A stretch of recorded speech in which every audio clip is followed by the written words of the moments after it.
بسم اللہ الرحمن الرحیم۔ السلام علیکم، کیسے ہیں سب لوگ؟ امید کرتا ہوں آپ سب خیر خیریت سے ہوں گے۔ میرا نام محمد رضوان سعدی ہے اور آپ لوگوں کو میں فارمنگ کے حوالے سے بہت سی ٹپس وغیرہ دیا کرتا ہوں۔ تو آج بھی میں آپ لوگوں کو دیہاتیوں کا ایک بہت اچھا کارنامہ دکھانے والا ہوں۔ یہ دیکھیں جی، یہ دیہاتیوں کے بڑا مال ہے، اس کو جھوٹا بھی بولتے ہیں، اور یہ جو بھینس کا میل ہوتا ہے وہی ہوتا ہے۔ اور یہ مجھ سے ڈر رہا ہے اس لیے کہ جی یہ کوئی ڈاکٹر وغیرہ ہے، تو اکثر ان کی ویکسینیشن وغیرہ یہ ہوا کرتی ہے نا، اس لیے یہ ڈر رہے ہیں مجھ سے۔ جو دیہاتی لوگ ہوتے ہیں نا، یہ بہت ہی چھوٹے موٹے کام سے بھی اچھا خاصا پیسہ کما لیتے ہیں۔ جو شہری لوگ ہوتے ہیں وہ تو لاکھوں روپے کی انویسٹ کرتے ہیں، پہلے بڑے بڑے وہ فارم وغیرہ تیار کرتے ہیں، پھر وہ اس طرح اپنے فارمنگ کے کام کرتے ہیں۔ بعض اوقات وہ تجربات ہو جاتے ہیں، بعض اوقات وہ کامیاب ہو جاتے ہیں، بعض اوقات وہ بعد میں کامیاب ہوتے ہیں، اور بعض اوقات وہ کسی کے جلدی کامیاب ہو جاتے ہیں۔ لیکن جو دیہاتی لوگ ہوتے ہیں وہ گھر کی رہائش میں ہی اپنے جانور وغیرہ پالتے ہیں، کوئی چار دیواری کوئی فارم کا انتظام نہیں کیا کرتے۔ تو میں آپ لوگوں کو ایک اندازے کے مطابق بتاتا چلوں، اب یہ اس سادے سے گھر والے لوگ اسی قربانی پر کتنا یہ لاکھ روپے کمائیں گے، میں بتا دیتا ہوں۔ یہ تین آپ لوگوں کو جو میل نظر آ رہے ہیں نا، یہ جھوٹے، اس کو جھوٹا بولتے ہیں ہماری زبان میں، تو یہ قریباً 90,000 سے پلس ہیں یہ، اور قربانی تک میرے خیال سے یہ 1,05,000 1,10,000 تک یہ بک جائیں گے۔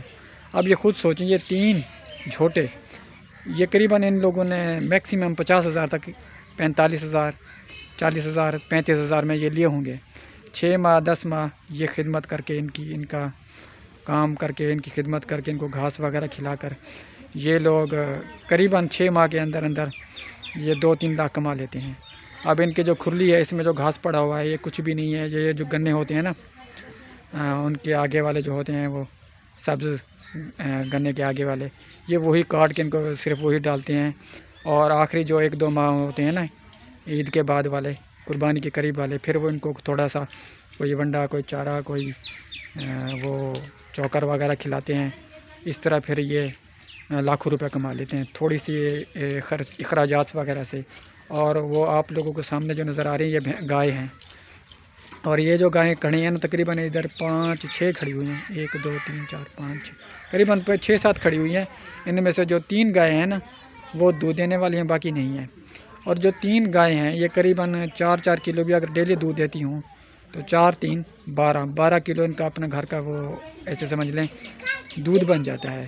اور دودھ کی مانگ تو آپ جانتے ہیں نا، تو یہ جو دیہاتی لوگ ہوتے ہیں کس طرح یہ اب یہ ایسے سمجھ لو، یہ جتنا ڈیلی کھا رہے ہیں نا یہ جانور، یہ اتنا یہ خود نکال رہے ہیں۔ جو ان کی گائے وغیرہ ہیں، یہ ان کا دودھ جو استعمال کرنے والا تو وہ استعمال کرتے ہیں، باقی وہ بیچ دیتے ہیں۔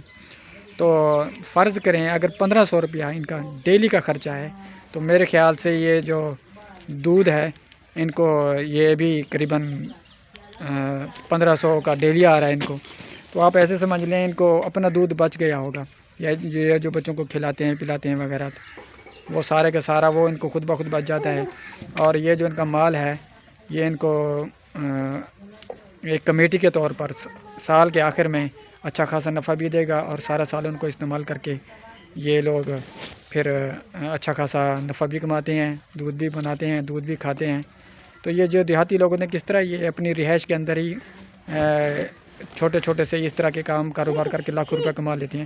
اور سب سے پیاری بات یہ ہے کہ جی جو دیہات کے اخراجات ہوتے ہیں یہ بہت تھوڑے ہوتے ہیں، کیونکہ دیہات کی جو زندگی ہوتی ہے کافی حد تک آسان ہوتی ہے۔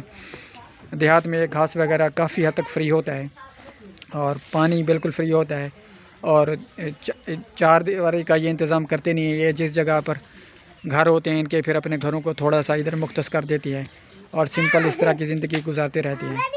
تو یہ جو ویڈیو تھی یہی بتانے والی تھی کہ جی یہ جو دیہاتی لوگ ہوتے ہیں کس طرح یہ چھوٹے کاروبار کر کے بڑے لاکھوں روپے کما لیتے ہیں۔ پس پردہ ان کے چھوٹے سے کام ہوتے ہیں، لیکن یہ زیادہ پیسہ ہی کما لیتے ہیں۔ تو ابھی میری گاڑی تیار ہے سواری، تو اب میں جانے لگا ہوں، اور ملتے ہیں اگلی ویڈیو میں۔ اب تک کے لیے اللہ حافظ۔ اگر ویڈیو اچھی لگی ہو تو مجھے ضرور لائک کرنا اور سبسکرائب کرنا۔